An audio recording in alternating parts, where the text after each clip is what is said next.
Allez, salut tout le monde, c'est Zogma, j'espère que Noël s'est bien passé. Imaginez un monde où justement ça s'est très mal passé, où Krampus est devenu fou et, enfin il a toujours été fou d'ailleurs, et a décidé de s'attaquer au Père Noël et à ses elfes, et donc votre Noël a été gâché, vous êtes là pour essayer de le sauver. C'est ce qu'on va essayer de vivre dans Final Girl, dans cette extension qui n'est pas sortie en France, ce n'est pas la saison 1 ni la saison 2, c'est une version originale qui regroupe le village de Santa et Krampus, et bien sûr de nouvelles Final Girl, Cindy et Miss Claus. Dans ce jeu, dans cette partie et dans la petite conclusion, on va essayer de finalement démonter tout ce que j'ai pu dire dans les deux vidéos que j'ai faites sur Final Girl, que j'ai faites sur le boucher. Il y a la sortie du jeu, et puis j'y ai rejoué, j'avais fait un petit avis bref dans mon Ezogma quand j'avais rejoué à Gepetto, avec Gepetto, et j'avais trouvé finalement le jeu beaucoup trop aléatoire et beaucoup trop frustrant, et finalement on va essayer de montrer dans ma manière de jouer, on verra si je vais gagner ou pas, je n'ai pas encore tourné la partie, si c'est vraiment si aléatoire que ça, ou si finalement on peut avoir beaucoup plus de contrôle, mais qu'il faut apprendre à jouer avec le jeu. On se retrouve tout de suite sur ma partie solo et mon avis en fin de visionnage. Ciao ciao. Alors que je viens de taper dans la caméra, donc désolé, ça va bouger pendant quelques secondes, eh bien on va finir la mise en place de Krampus contre Cindy. J'ai choisi Cindy qui est ici, je viens de finir de peindre les figurines, je fais ça vraiment à l'arrache, elles ne sont pas très jolies, d'ailleurs j'aurais pu prendre Miss Claus que j'ai un peu plus réussi, mais j'ai regardé un petit peu les pouvoirs et Cindy me semble plus intéressant de la manière dont moi j'ai l'habitude de jouer. Je vais donc affronter Krampus qui n'a pas du tout le même design que là, parce que je l'ai fait en vert, mais j'avais la flemme, et ça remplacera ces petits tokens là, ces petits meeples, pardon. J'espère que ça sera un peu plus visible, mais en vrai, ça aurait été mieux que j'ai une vue comme ça sur le côté, mais vous savez bien que ce n'est pas ma marque de fabrique. J'ai pas totalement fini la mise en place, mais Krampus, eh bien, c'était le jumeau maléfique du Père Noël qui, du coup, faisait peur aux enfants pour qu'ils soient sages, gentils, pour qu'ils puissent avoir un Noël.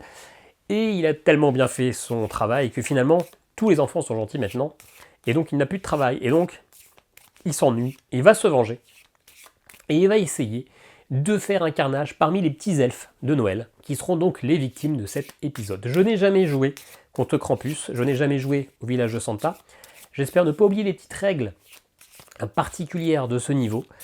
Et pourquoi c'est la première partie? Parce qu'en fait, j'ai envie de démystifier. Alors, plus on connaît un personnage, un méchant, plus c'est facile de gagner.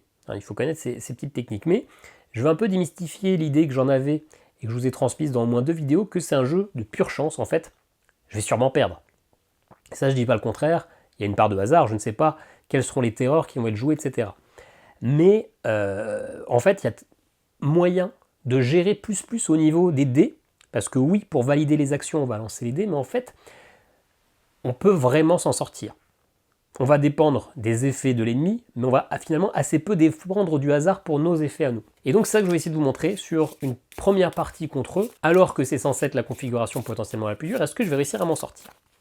Alors, on prépare le deck de terreur, avec 10 cartes terreur parmi un bon petit paquet. Les cartes terreur qui viennent du village et de l'ennemi.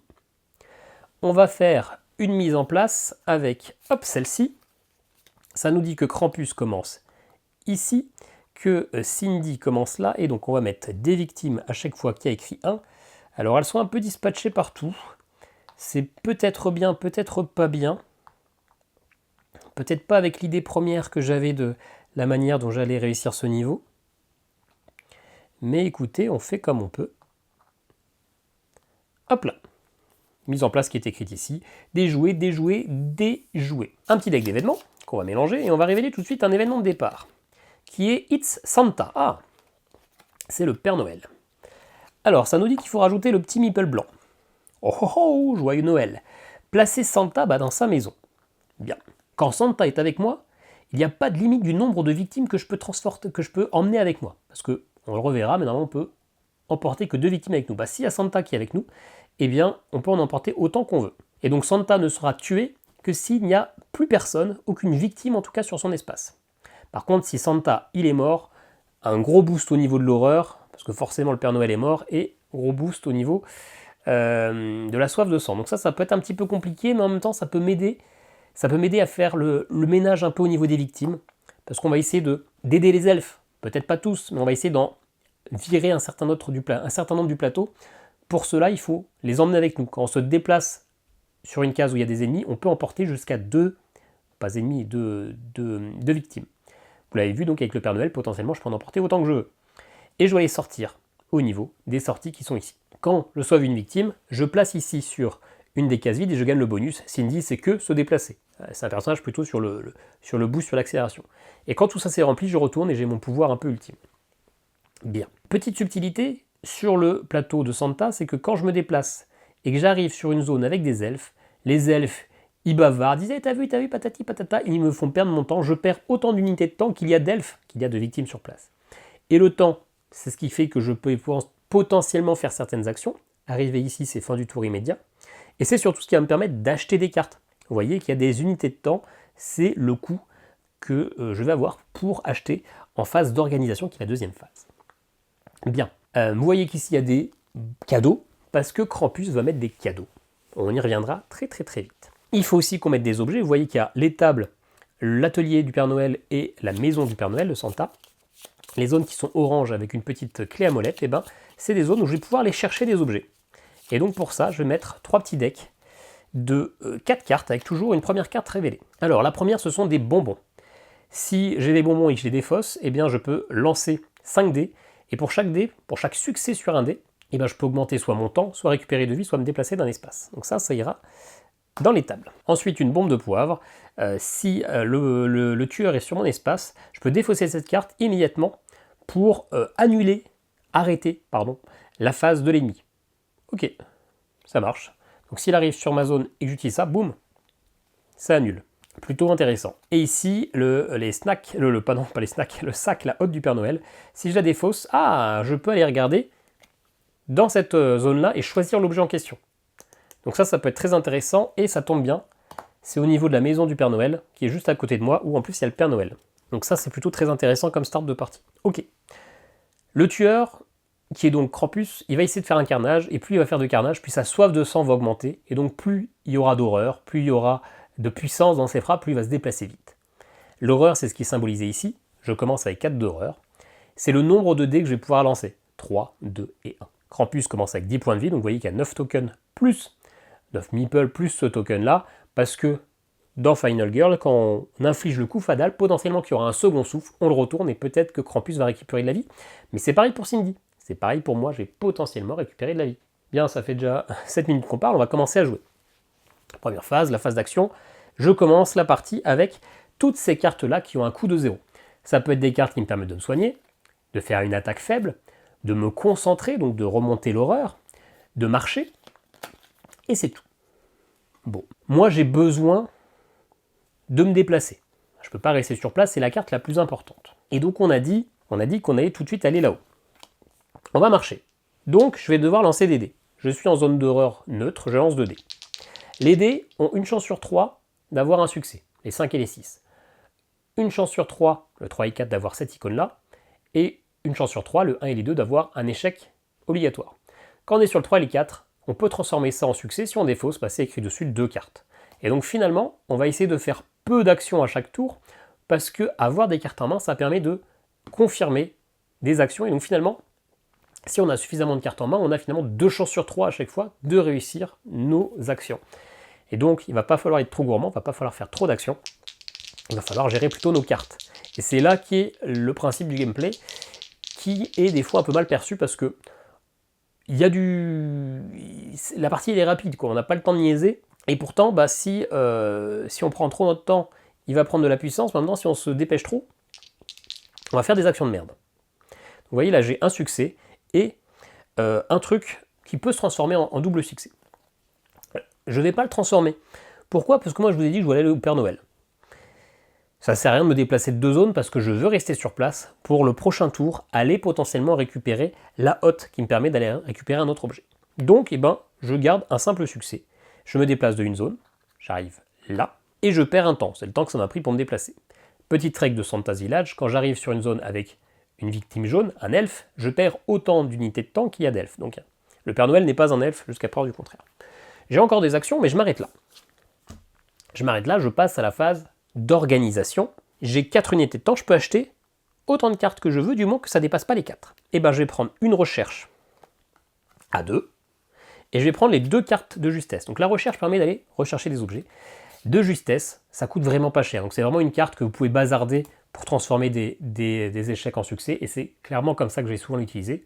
Mais si j'ai vraiment un dé très foiré que je veux à tout prix réussir, je peux défausser perdre 2 temps pour relancer tous les deux, ou alors relancer qu'un seul dé, à moi de choisir. Mais voilà, ça fait de la carte pas chère, sachant que là j'ai 8 cartes en main, on ne peut pas dépasser 10.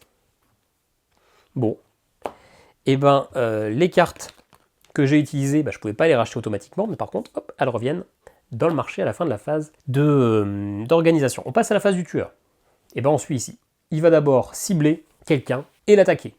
Bon, il n'y a personne chez lui, donc il n'attaque pas. Il faut qu'il y ait quelqu'un sur sa case. Ensuite, il va se déplacer, c'est le petit pied, en ciblant une Final Girl ou une victime. Comment il fait? Il va toujours aller au plus proche. Donc le plus proche, c'est soit là, soit là. Il va du coup sinon choisir là où il y a le plus de victimes. D'ailleurs, il va toujours aller de préférence là où il y a des victimes plutôt que moi. Il y a égalité. Le plus gros groupe de victimes, il y a égalité. Dans ce cas-là, on choisit ce qui est le pire pour moi. Et le pire pour moi, je pense que c'est qu'ils s'approchent de moi alors qu'au départ, je ne veux pas qu'ils s'approchent de moi, je veux qu'ils me laissent tranquille. Il se déplace, il attaque pas tout de suite, il attaque au début de son tour, lui. Peut-être pas. Et le petit cadeau, c'est le truc de Krampus. Il va lancer un dé. Un 6. Vous voyez que sur les zones de limite, il y a écrit 1 à 3 pour ici, et 4 à 6 pour ici, il prend un de ses cadeaux, et il le met sur la zone qui va vers le 6, donc ici. Les cadeaux, dans sa hotte, je les ai magnifiquement peints, non, c'est faux, il y a des cadeaux qui sont très gentils, les cadeaux des lutins, des cadeaux gentils, des cadeaux méchants et des cadeaux très méchants les siens. Il n'y a pas que des cadeaux méchants, parce qu'il faut que ça nous donne envie d'aller les ouvrir. Et donc, quand j'arrive sur cette case, je peux décider ou non d'ouvrir ce cadeau. Et moi, je pense que je vais les ouvrir. Par contre, si une victime est directement sur la case, à n'importe quel moment, elle se pose pas de questions, elle ouvre le cadeau. Elle y va direct. Voilà, une fois qu'on a terminé ce qui est écrit là, on révèle la première carte terreur. La magie du pôle Nord, finalement, ça lui donne un boost de 3 points de vie, ce que je n'avais pas prévu, puisque je n'ai pas assez de points de vie. Du coup, ça le fait passer à 13. Ça commence à être costaud, c'est déjà un bon tank, qui fait un peu penser à Hans d'ailleurs. Bien. Et ceci dit, la terreur n'est pas si compliquée que ça, elles sont mes cartes, elles sont là. Ok, on passe à la phase de panique. Est-ce qu'il a tué quelqu'un? Non. Donc, personne ne panique. Ensuite, phase de maintenance, il y a certains événements qui s'activent à ce moment-là. C'est à nouveau à moi de jouer. Donc, je vais d'abord faire une recherche. Je veux aller récupérer le sac, la hotte de Santa. Je suis ici, je peux lancer 2 dés. Allez. J'ai un succès et un peut-être succès. Sauf que moi, je m'en fous. Je veux aller récupérer la hotte. Elle me va très bien. Donc, je relance pas, je défausse pas de carte. Je perds un temps, donc bien sûr, on revenait à 6, pour prendre le premier objet de la pile, qui va dans ma hotte. Enfin, dans mon sac à dos. Sauf que moi, je vais l'utiliser tout de suite, je vais le défausser, pour aller regarder parmi tous ces objets et en choisir un. Alors, ça, des patins à glace qui me permettront d'avoir un petit bonus d'attaque. Par contre, c'est que du surplace. Ça, il y a une victime de plus qui peut me suivre, sauf que je vais partir avec le Père Noël, donc ça ne m'intéresse pas. Le marteau, je peux perdre un temps. Ah, si j'ai le marteau, je perds moins de temps quand j'arrive avec des elfes. Là, je vous ai dit, si j'arrive ici, bam, je perds 3 temps. Là, avec le marteau, j'imagine que je les assomme, bam, bam, pour qu'ils arrêtent de me parler. Et du coup, je perds qu'un temps, pas mal. Le fusil, il permet, vous voyez ici, il y a écrit 0. Ça veut dire que pour l'utiliser, il faut que je sois sur la même case que le méchant, que le tueur. Là, je peux l'utiliser à 2 distances. C'est un fusil, quoi. Et donc, je peux l'utiliser par contre que pour faire une attaque faible, ce que j'aime pas trop faire, moi, en pratique. Par contre, ça permet de réduire l'horreur. Très intéressant. Je crois qu'il y a toutes les armes ici. La hache, elle fait 2 dégâts. Très intéressante. Est-ce que je préfère aller à distance et réduire l'horreur? Ça peut être plus intéressant quand même. Des petits dégâts par-ci par-là. Ouais, pourquoi pas. Ça peut être intéressant s'il se déplace près de moi. J'en profite pour faire une petite attaque. Bam, un petit dégât par-ci par-là. Ou des gros coups de hache. Non, plutôt des gros coups de hache. C'est plus mon style. Hop. Donc, vous voyez, il y a 2 mains. Donc je peux prendre que cet objet-là dans mes 2 mains. Je pourrais éventuellement échanger des armes, etc. pendant la phase de maintenance. Je crois que c'est pendant la phase de maintenance que je peux faire ça. Ouais, c'est exactement ça. Mais sinon, je pourrais pas avoir d'autres objets. Voilà.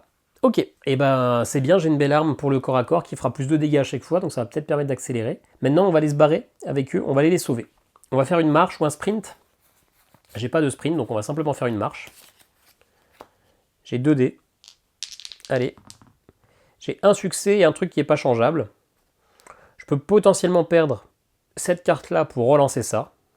Ce que je vais faire. Je relance un dé. Merde, donc ça c'était un succès, je le déplace. Ok, et bah du coup je vais défausser 2 cartes. Je vais défausser une concentration qui permet d'augmenter l'horreur et le soin qui permet de me soigner. Qui fait que ça, du coup, ça se transforme en un autre succès. Donc je peux me déplacer de 2 cases et perdre un temps. Donc ils viennent avec moi. Je vais aller ici. 1. Je rencontre un elfe qui me fait perdre un temps. Et 2. Normalement, je peux transporter que 2 victimes, mais avec le Père Noël, on l'a vu, je peux en avoir 3. Donc parfait, on va clean un peu le board. Et puis bah, tout ça, je garde. Je garde des cartes en main, c'est important d'en avoir. Phase d'organisation, je récupère les cartes gratuites, j'ai 3 temps. J'ai 3 temps, et bah écoutez, je vais aller chercher des sprints, 3 temps. Alors attendez, 3 temps. Vous pouvez défausser n'importe quelle carte en main avant d'acheter, donc avant de récupérer la marche. Je défausse une carte pour récupérer un temps, ce qui fait que j'en ai 4. Et 4, je vais aller prendre une attaque puissante ou une riposte. Même pas. Je vais aller prendre 2 sprints. Je n'ai pas besoin de me défendre tout de suite, je vais aller plutôt essayer d'évacuer tout le monde. Ok, donc tout ça, ça revient dans le marché. Ça va être au tueur. Il attaque sur place. Donc lui est mort. Il vient ici, dès qu'il est mort, hop, on augmente la soif de sang. Et donc il ne faudra pas oublier, il y aura potentiellement une panique à la fin du tour. Ensuite, il se déplace vers les victimes les plus proches. Elle est à 2, elles sont à 2, elles sont à 2. Du coup, il va choisir le plus gros groupe. 1 et 2. Il va placer un cadeau. Un 1. Le 1, il est censé être là, sauf qu'il y a déjà un cadeau. Il n'y aura toujours qu'un seul cadeau par case. Et ensuite, la carte terreur. Jingle Kills. S'il n'y a aucune victime, c'est pas le cas. Chaque victime qui est adjacent à un cadeau ou à Krampus panique. Donc, adjacent à un cadeau, ici, et adjacent à Krampus, il n'y a personne. Hein. Adjacent, c'est pas sur la même case, c'est sur les trucs autour. Donc, elle panique. Et ben, on lance un dé, un 2, ici de 1 à 3, elle panique là. Et les 3 de la panique, donc on va lancer 3 dés, comme ça c'est plus rapide. 1, 3, 4, ici c'est de 4 à 6, donc il y en a une qui panique là, et 2 qui paniquent vers là-haut. Ok. Et ensuite, il se déplace, et il en tue un. Donc il se déplace vers le groupe où il y a le plus de victimes. Stock, il en tue un. Les victimes n'ont qu'un point de vie en fait. Hein. Donc même si là, il fait 2 dégâts, il n'en tue pas 2 d'un coup. Hein. Elle se prend tous les dégâts, mais c'est tout. Un mort. Hop, on augmente la soif de sang, on augmente de 2 l'horreur. Attention, potentiellement, ça revient à 6 d'ailleurs, potentiellement que je n'aurai plus qu'un dé. Ok. On arrive à la phase de panique. Est-ce que le tueur a tué des gens ? Il a tué 2 personnes. Donc les victimes qui sont sur sa place vont paniquer. Il y en a une qui va aller vers le 1 et une qui va aller vers le 6. Donc le 6 c'est ici et le 1. Le 1... Et ben il n'y a pas de 1, donc il y en a une qui panique et qui reste sur place. Intéressant. Ça fait longtemps que j'ai pas joué. Je me rappelais pas que c'était possible qu'elle panique mais qu'elle n'arrive pas à sortir. Ou alors je n'arrive pas à lire. 6, 5... Non, il n'y a pas de 1, donc bah, le 1 reste sur place. Ok. On arrive à la phase de maintenance. Ok, tout est bon. Allez, et bah nouveau tour, c'est à moi. Du coup, clairement, on va sprinter. On va envoyer ça, tout ça, on va aller chercher ça. Peut-être même pas celle-ci, peut-être que c'est celle-là qu'on va l'emmener. Enfin, en tout cas, on sprint. Sprinter. Alors, on a toujours le droit qu'à 2D, mais on n'est pas loin de... Écoutez, avant de sprinter, parce que vous voyez que sprinter, si c'est un échec, ça met fin à mon tour. La croix, c'est à la fin d'un tour. On va se concentrer. J'aime pas trop l'idée, mais... On va juste remonter un petit coup au niveau de la concentration. En fait, j'aime pas le faire, ça. Je préfère le faire avec la distraction. Mais... Allez, je suis petite bite. Et ben, j'ai un échec et un succès. Ouais, c'est pour ça, j'aurais pas dû le faire.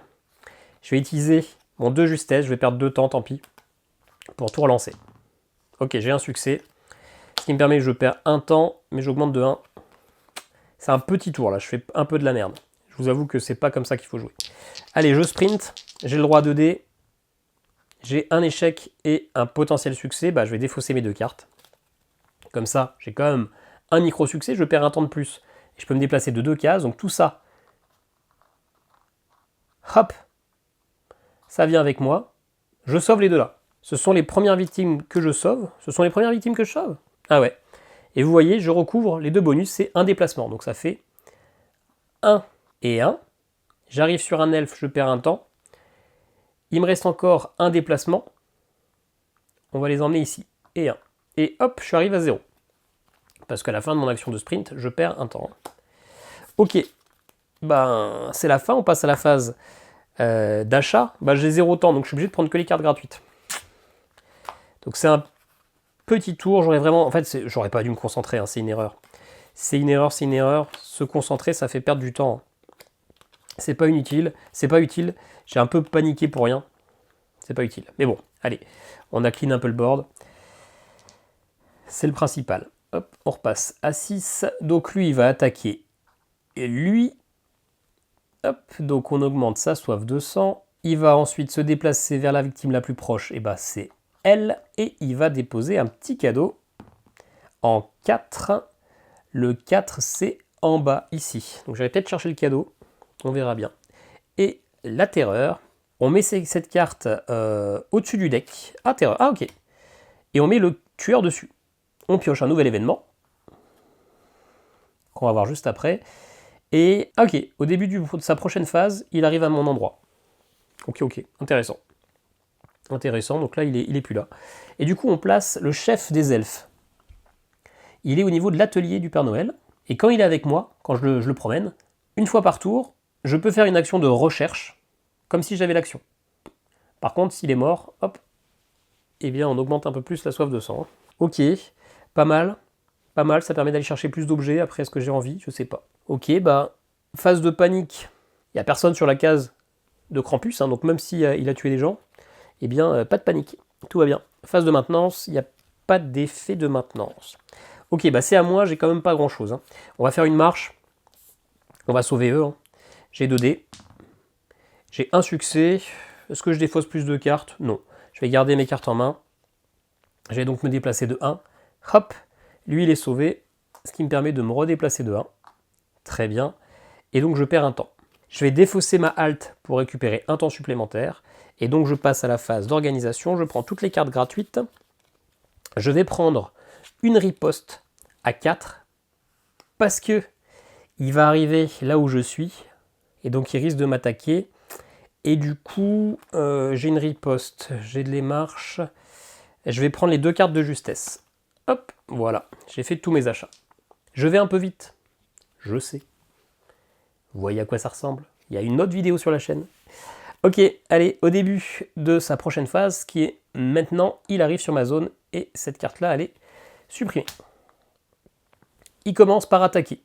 On a dit que le Père Noël, il le tuait que si... ah si, il n'y a pas d'autres victimes sur l'espace.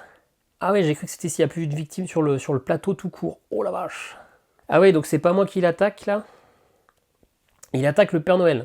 Quand le Père Noël meurt, 1 et 2. Plus 2 d'horreur. 1 et 2. On arrivait ici. Ici, ça veut dire qu'on révèle le sombre pouvoir. Les cadeaux explosifs. Quand un cadeau est ouvert, je lance un dé sur un 1 et un 2. Et ben, j'ignore l'effet et il explose. Ok. Ok, ok. Et du coup, là, je suis censé augmenter encore de 1 mon horreur. À cause de ça. Et du coup, boum. Quand on est au max, on augmente la...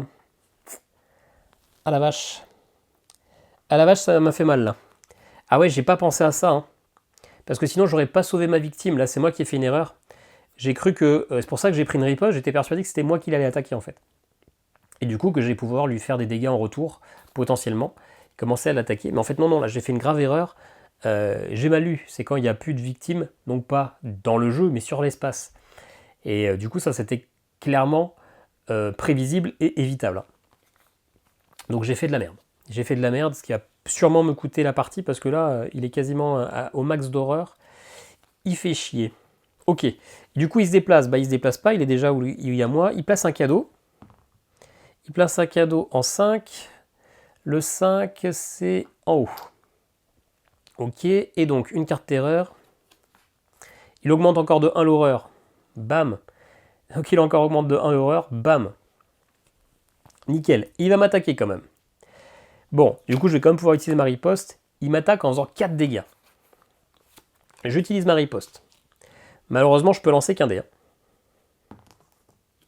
C'est un succès. Ce qui fait que je réduis l'attaque de 2. Donc au lieu de prendre 4, je prends que 2. Et je lui fais un dégât. Pas ici d'ailleurs, je vais faire ce dégât-là. Bon, là je vais me faire ridiculiser. D'ailleurs, est-ce que Ah bah non, j'avais qu'un dé, je pouvais pas en avoir plus. Hein. Ok. Il n'y a pas de panique parce qu'il n'y a pas de victime à l'endroit où il est. Ok. Ok. On a pas remis les cartes là. Ok, c'est à moi. Là, il faut que je me barre.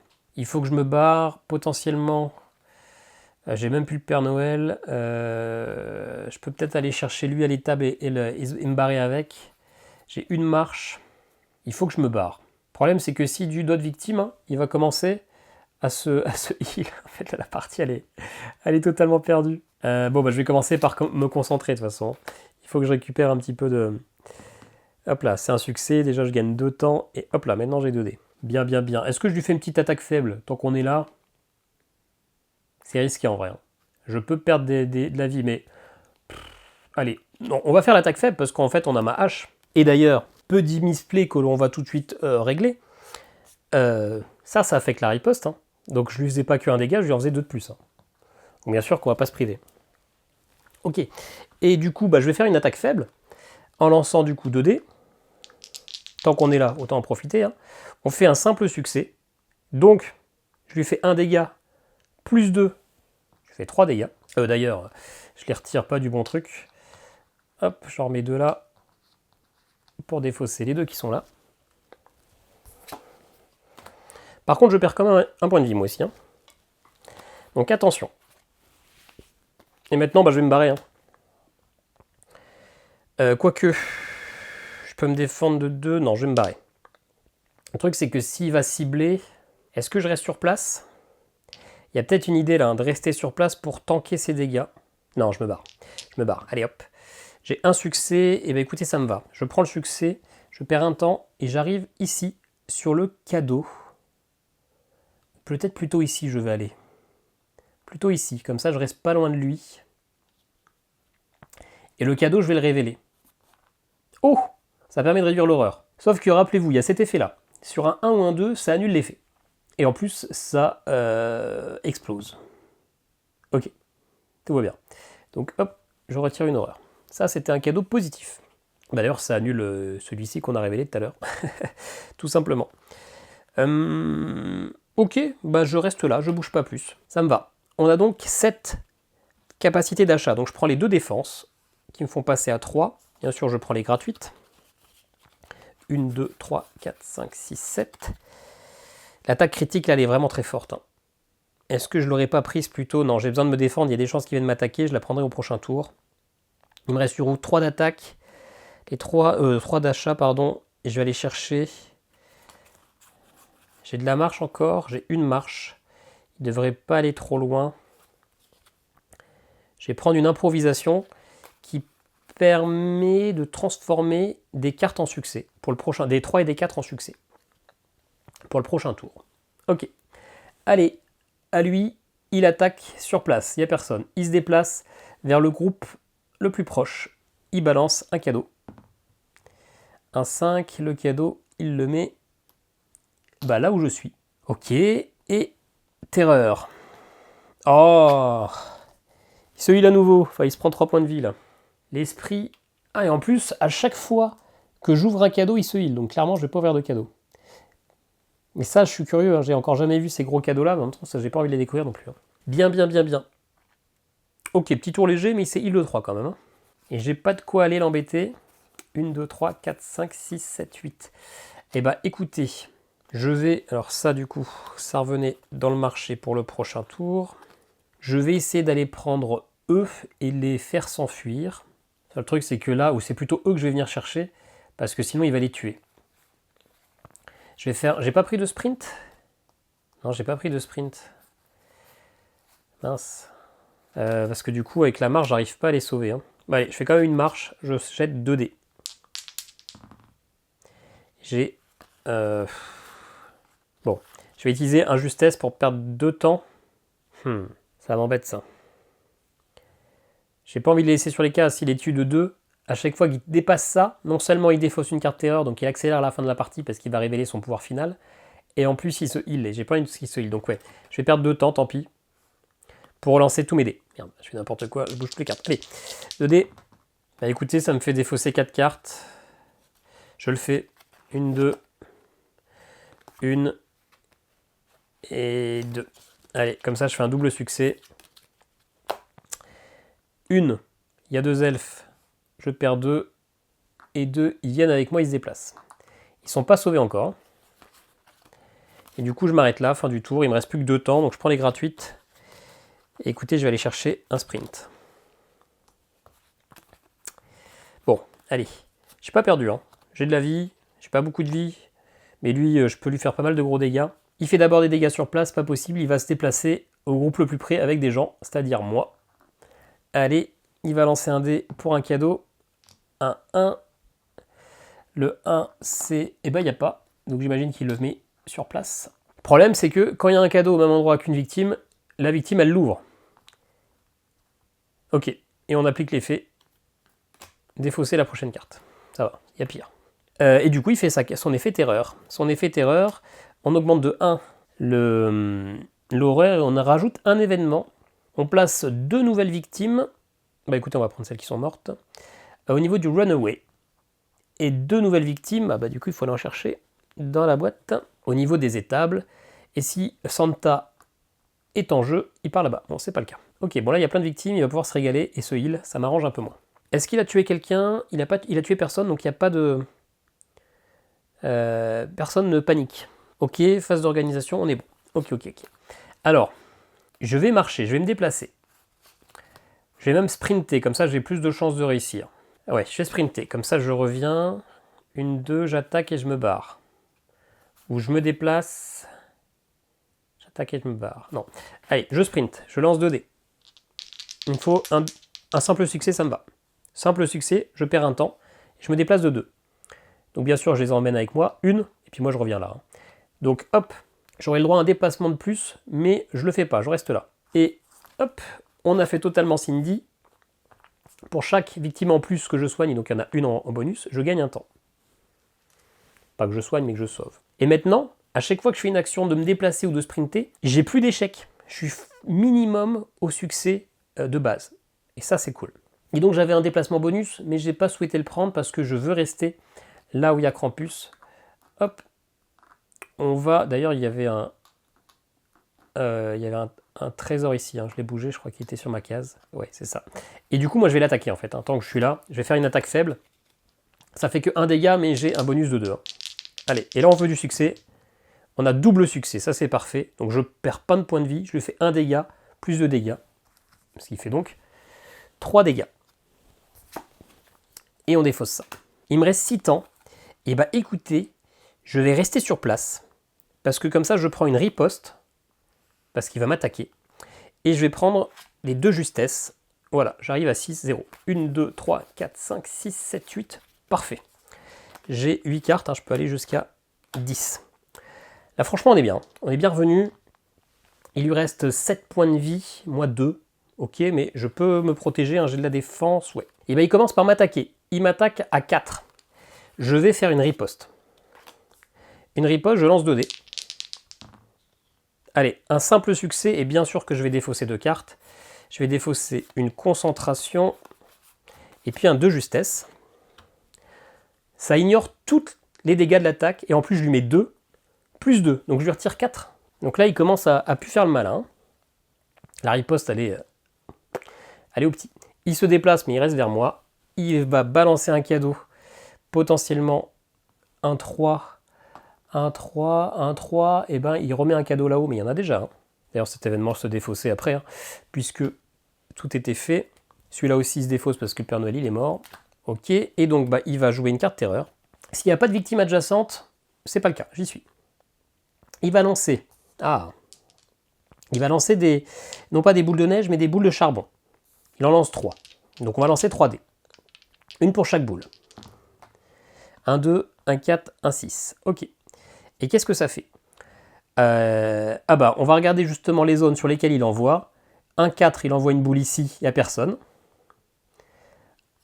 1, 2 et un 6. 1, 6, il envoie une boule ici, il n'y a personne. 1, 2, il envoie une boule là-haut. Il fait une victime. Choup. Ce qui fait que Krampus récupère un cœur et il défausse une carte terreur. Et on reste au niveau maximum. Ok. Il s'est un petit peu heal, mais c'est pas grave. C'est la fin de son tour. Il a tué quelqu'un, mais il n'y a personne, il n'y a pas de victime sur sa zone, donc pas de panique. Et bah c'est à moi, c'est à moi, c'est à moi. Alors malheureusement, je n'ai pas de quoi l'attaquer. Donc comme je n'ai pas de quoi attaquer, et ben, par contre je peux me défendre. Je peux me défendre, mais je ne pourrais pas récupérer ma riposte. Par contre, est-ce qu'il y a un monde où je me barre? Ou est-ce que je tank ses attaques? Je reste sur place et j'essaie de tanker ses attaques. C'est risqué quand même. Hein. Mais en même temps, j'ai pas très envie. J'ai envie de rester sur place pour au prochain tour lui faire un gros dégât. Donc ouais, écoutez, je vais rien faire de ce tour. Je vais rien faire de ce tour. Je vais dépenser mes 6 pour prendre une attaque critique. Ok, c'est à lui d'attaquer. D'ailleurs, non, je peux prendre les cartes gratuites aussi. Hein. 1, 2, 3, 4, 5, 6, 7, 8, 9. 9. Je suis tout bon. C'était quoi ces cartes-là que j'avais mis de côté? Des cartes que j'avais pas mis dans la truc, je pense. Hein. Oui, c'est les cartes du tour avant. Donc celle-là, je peux la prendre aussi. Celle-là, par contre, je peux pas la payer. 1, 2, 3, 4, 5, 6, 7, 8, 9, 10, 11. J'ai une carte de trop. Et ben, on va défausser la concentration. Elle est gratuite. Ok, donc à lui, il m'attaque sur place. Il me fait 4 dégâts. Je vais me défendre avec celle-ci. Alors celle-ci, du coup, elle peut revenir dans le marché. Hein. Je me défends, je peux réussir à tout annuler. Oh. Alors en vrai, j'avais pas prévu ça. Tant mieux. J'avais prévu que de réduire de 2 et après de refaire ma deuxième défense parce qu'on peut faire 2 défenses sur la même attaque et du coup de réussir à tout annuler. Mais écoutez, une chance sur 3, j'ai tout annulé. Il se déplace mais il reste vers moi parce que c'est toujours le plus proche et si égalité, victime et ensuite il y a toujours égalité, le plus grand groupe, mais il est avec moi. Il va encore essayer de poser un cadeau. Le 1, il va mettre un cadeau en bas. Mais les cadeaux, on va pas les ouvrir. Hein, parce que... Ah, quoique. Non, c'est risqué, c'est risqué. On l'a bientôt battu, on va pas jouer avec les cadeaux. Et sa carte terreur, la dernière d'ailleurs. Il se déplace vers moi, il attaque. Oh putain. Ok. Il se déplace vers moi et il attaque, j'ai une défense. Je peux la jouer. Donc on va la jouer, je lance 2. Allez. Je vais défausser 4 cartes, je veux tout annuler. Alors attendez, est-ce que j'annule tout? Oui, je suis obligé de tout annuler. Je vais défausser 4 cartes, donc je vais défausser ça, ça en fait 2. Je vais défausser ça, ça en fait 2. Ok. Ça fait donc 2 succès, j'annule tous les dégâts. Ensuite, il se redéplace vraiment que vers moi et il m'attaque. Il m'attaque à 4. Je ne peux pas me défendre. Je perds 1. Et là, il n'y a plus qu'à espérer, parce qu'il me fait mon dernier dégât, que derrière, je récupère au moins un point de vie. Il me reste un point de vie. Ça peut le faire, ça va être chaud, mais ça peut le faire. Ouais, ça peut totalement le faire même. Ok. Et ben, phase de panique, il n'y en a pas. Phase voilà, bref, vous avez compris. C'est à moi de jouer, c'est à mon tour. Alors, clairement, là, je lui fais une attaque critique à 3, plus de 5, et je peux le tuer. Il n'y a plus qu'à espérer que lui, il ait rien. Par contre, si ça passe pas, je suis mort. Je peux tenter une improvisation. Le problème, si j'ai un succès, ça fait que pour le prochain jet, tous mes 3 et mes 4 sont des succès. Par contre, si j'ai full déchet, et ben je prends un d'horreur, j'aurai plus qu'un dé pour le reste. Ce qui fait que ça, finalement, vu que je n'ai pas défaussé de carte, j'ai 2 chances sur 3 pour finalement me retrouver avec un seul dé au prochain tour. Donc je vais pas le faire. Je vais faire directement mon attaque critique. Allez, du coup, on résume. Il me faut un succès automatique et le reste 2 chances sur 3. Donc j'ai une chance sur 2, donc ça passe. Alors attendez. C'est pas ce que je pensais, mais je crois que ça passe quand même. Je crois que ça passe quand même. Ah ouais, c'est pas l'idéal. Hein. C'est pas l'idéal. Ah, c'est pas l'idéal, ouais. Dommage. Parce que... Ouais, c'est pas l'idéal. Bon, en tout cas, je défausse 2 dés. Ces deux-là. C'est 2 cartes, pardon. Pour transformer ça en un succès simple.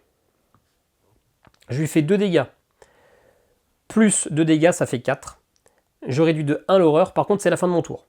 Et en plus, je pourrais pas acheter de carte. Hein. Donc, 3 dégâts. Et le 4e dégât...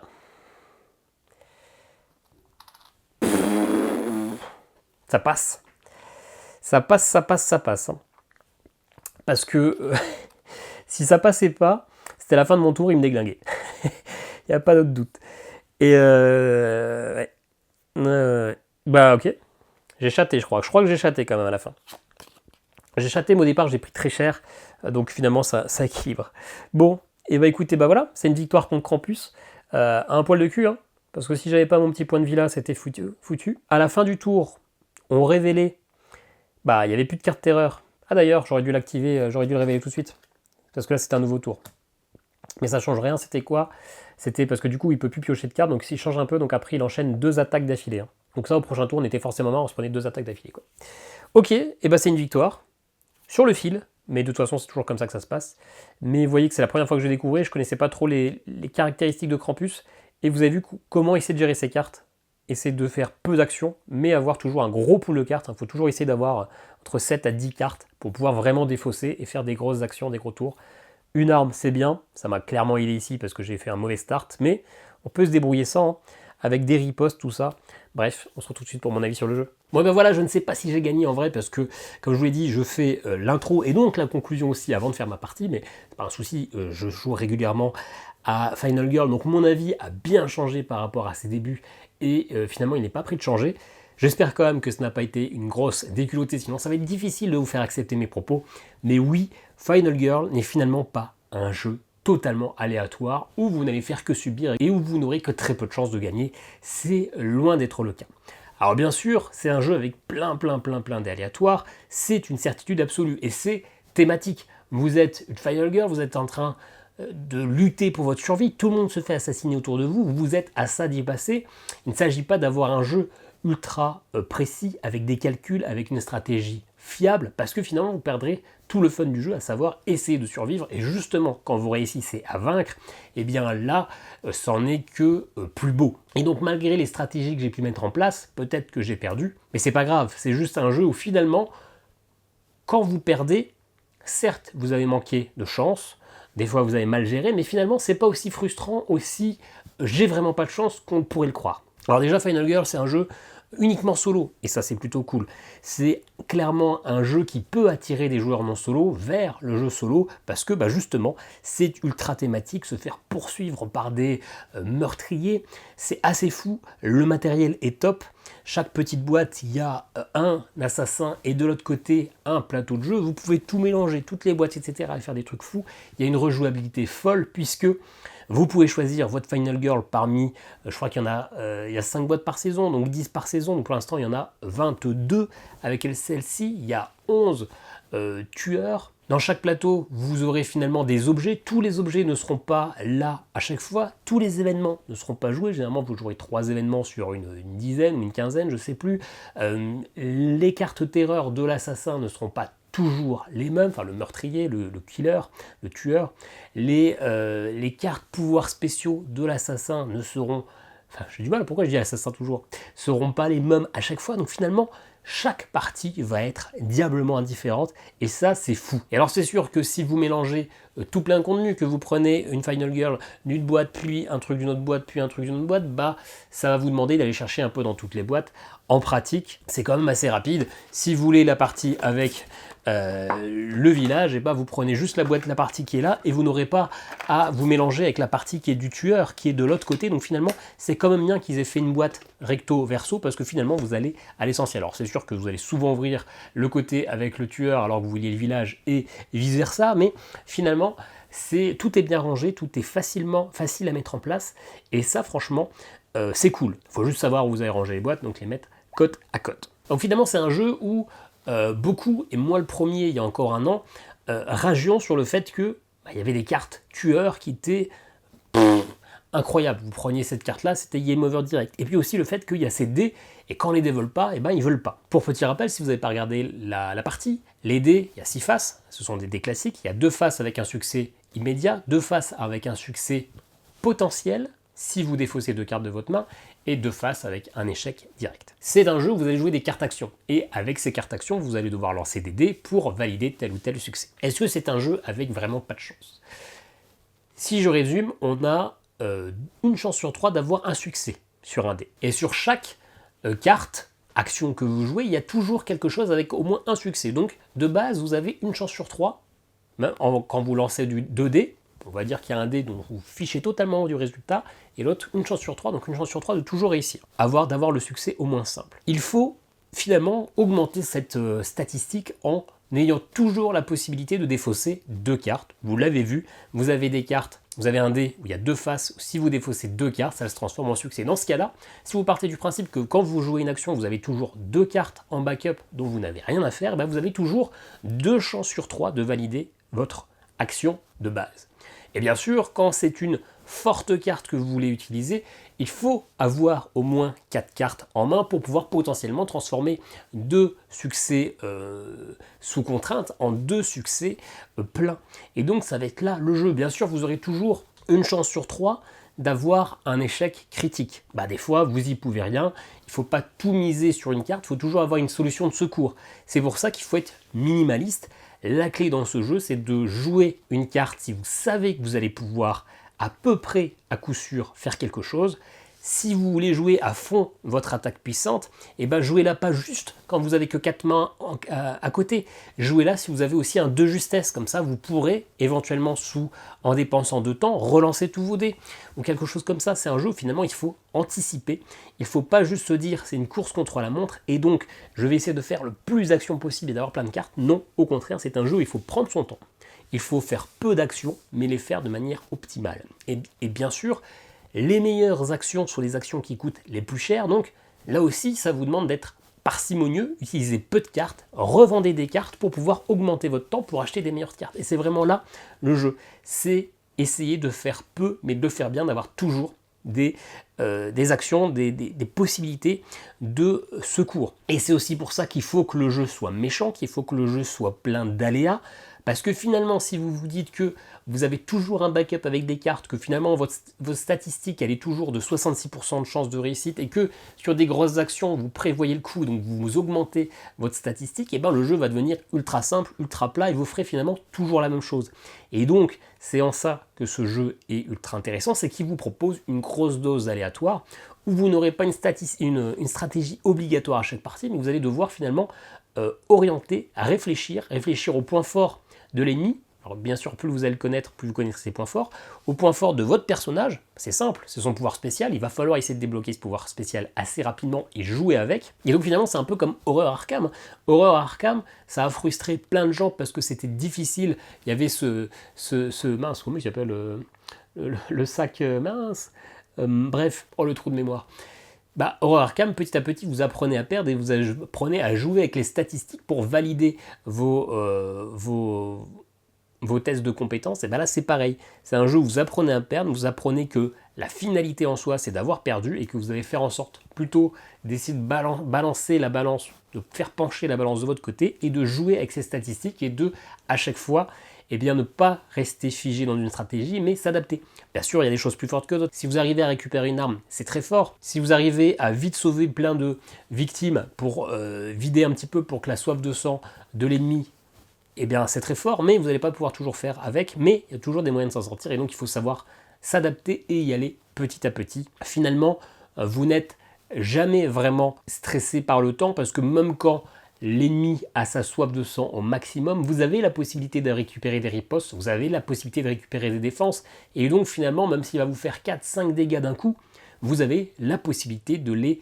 annuler, ces dégâts. Donc prenez votre temps, pas trop, allez quand même à l'essentiel, mais il faut trouver le petit curseur, il faut jouer avec les cartes, jouer avec les actions que vous allez faire, et finalement c'est un jeu avec beaucoup moins d'aléas, et qui retrouve une profondeur une richesse assez folle et qui vous fait vivre quelque chose qui, s'il était un jeu beaucoup moins hasardeux, ne vous ferait rien vivre du tout, alors que c'est un thème où on est censé avoir un peu le feu au cul. Voilà, j'espère que cette petite partie vous aura plu et j'espère que ma partie n'était pas trop cata après que je vous ai fait la morale sur le fait que non, c'est un jeu où il y a quand même pas mal de contrôle. Je vous mets en lien dans la description le guide en VO sur BGG de la personne qui m'a fait finalement changer d'avis sur Final Girl, parce que moi j'étais un peu frustré par ce jeu et j'avais vraiment envie de l'aimer, donc je suis allé voir sur BGG, comme tout bon citoyen ludique, est-ce qu'il y a des moyens de s'améliorer. Et il y a un mec qui a pondu un guide de 20 pages expliquant bien plus précisément tout ce que j'ai dit à l'instant, en mettant des exemples, en parlant un peu de toutes les cartes, en parlant des petits modules, des extensions qu'on aurait pu rajouter, etc. Et c'est vrai que ça fait vraiment changer notre vision des choses sur le jeu.